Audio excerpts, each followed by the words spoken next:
करके देवकी का केस पकड़ा, केस पकड़ करके नीचे घसीटा और तलवार निकाल करके जो ही मारना चाहा कि ना देवकी रहेगी और ना ही इसका 8वां गर्भ आएगा, ना ही मेरा काल आएगा। और तुरंत ही जो है वसुदेव जी ने हाथ पकड़ा, हाथ जोड़ करके कहा कि भैया ऐसा मत करो, अभी अभी आपने देवकी का इतना धूमधाम से विवाह किया, अभी अभी कितने प्रसन्नता से छोड़ने के लिए जा रहे थे, अभी मार दोगे? इसमें देवकी का क्या अपराध है? देवकी को क्यों मारना चाहते? मैं इसका स्वामी हूं, मैं इसका पति हूं। पति का अर्थ होता है रक्षा करने वाला, अतः मेरा इसकी रक्षा करना मेरा कर्तव्य है, अतः आप इसे मत मारो। आप ऐसा क्यों कर रहे हैं? बोले इसका 8वां गर्भ मुझे मारने वाला होगा। क्या आकाशवाणी की बात तुमने नहीं सुनी?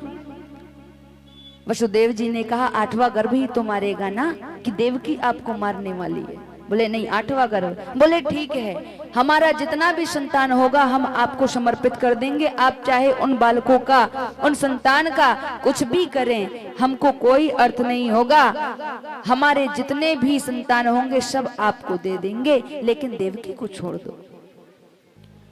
कंस ने कहा ठीक है, छोड़ देता हूं, लेकिन जब तक के 8 संतान तुम्हारे ना हो जाए तब तक के मैं तुमको कारागार में बंद रखूंगा।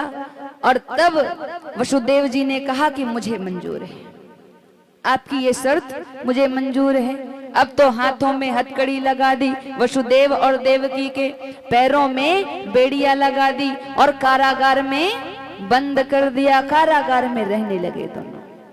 और जब कारागार में रहने लगे तब समय आया, प्रथम गर्भ जो है देवकी जी ने धारण किया, पहला गर्भ धारण किया। और समय आने के पश्चात प्रथम पुत्र को उन्होंने जन्म दिया। जब प्रथम पुत्र को जन्म दिया तो उस समय उस पुत्र को लेकर के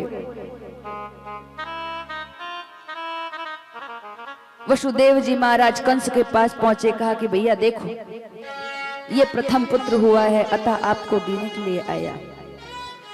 कंस ने ये कह करके कि ये पहला पुत्र है, ये मेरा काल नहीं है, तुम लेकर के चले गए। लेकर के चले गए।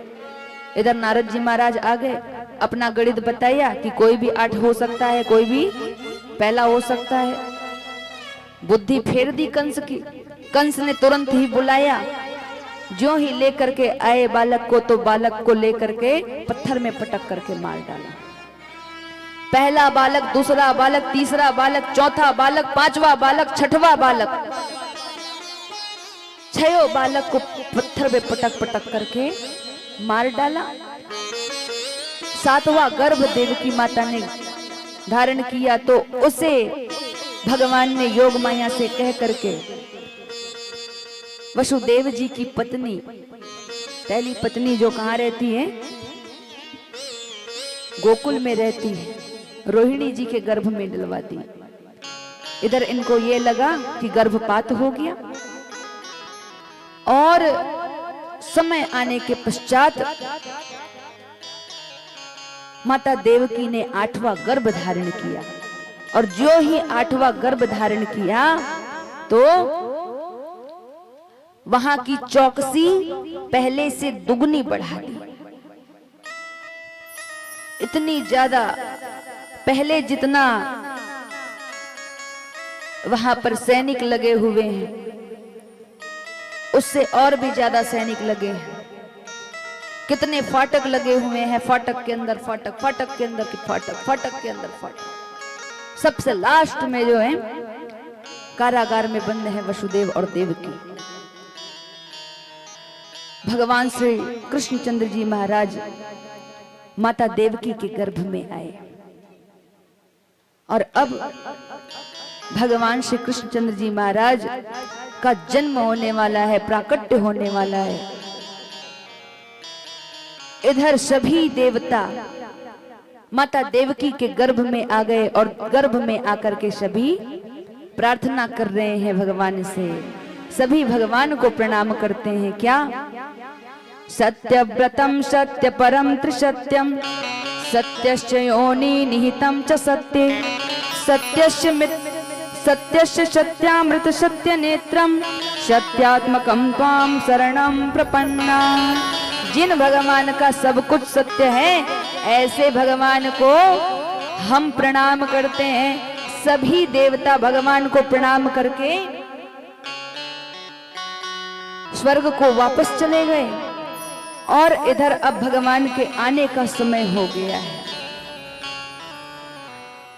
कंस इतना डरा हुआ है, इतना डरा हुआ है, रात्रि में नींद नहीं आती, बेचैनी छाई हुई है। एक खिड़की भी यदि बजती है, खटकती है, तो यही लगता है कि वो आ रहा है क्या, कि वो आ रहा है क्या, मेरा काल आ रहा है क्या, मेरा मारने वाला आ रहा है क्या।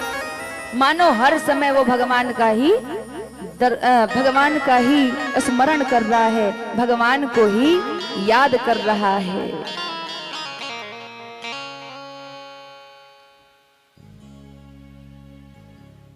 भगवान अब यहां पर आने वाले, भगवान के सुंदर आगमन का समय आ गया और वो शुभ गुण युक्त सुहावना रोहिणी नक्षत्र युक्त अष्टमी बुधवार का दिन, कृष्ण पक्ष भाद्रपद का अर्धरात्रि के समय भगवान जो है कारागार के मध्य में भगवान श्री कृष्णचंद्र जी महाराज विराट रूप में, अपने चतुर्भुजी रूप में जो है प्रकट हो गए। बोले विष्णु भगवान की, बोले नारायण भगवान की, बोले वृंदावन बिहारी लाल की। भयंकर बिजली चमक रही, भयंकर बरसात हो रही, भयंकर गर्जना हो रहा है और ऐसे समय में भगवान वहां पर जन्म लेते हैं। भगवान पहले एक दिव्य बालक के रूप में आए, फिर चतुर्भुजी रूप दिखा दिया माता देवकी को कि आपने जो मांगा था मैं वही हूं ना। और तब माता देवकी प्रसन्न हो गई और प्रसन्न होकर के उनका वंदना करती है। देवकी कहती क्या? रूपम यद तद प्राहुरव्यक्तमाद्यम ब्रह्म ज्योतिर्निगुणम निर्विकारम सत्ता मात्रम निर्विशेषम निरीहम सत्वम साक्षात विष्णुरध्यात्म दीपः। बोलिए नारायण भगवान की, बोलिए विष्णु भगवान की। माता देवकी ने भगवान का प्रार्थना किया, स्तुति करी और उसके पश्चात कहा कि भगवान आप अब छोटे हो जाएं। भगवान ने कहा कि मुझे पता है आप लोग डर रहे हैं कि कहीं कंस मुझे मार ना दे, अतः वसुदेव जी आप मुझे यहां से लेकर के गोकुल चले जाना और गोकुल में मेरी माया ने जन्म लिया है यशोदा जी के गर्भ से, अतः मुझे यशोदा जी के पास छोड़ करके माया को आप साथ लेकर के यहाँ पर पुनः आ जाइएगा। वहां पर मुझे फिर किसी की चिंता नहीं, आपको भयभीत होने की जरूरत नहीं। और ऐसा कह करके भगवान बिल्कुल छोटे से बालक बन गए। और जब छोटे से बालक बन गए तब वसुदेव जी महाराज ने उनको एक बांस के पात्र में लिया और बांस के पात्र में लिया और बांस के पात्र में लेकर के ज्यों ही अपने मस्तक पर रखा तो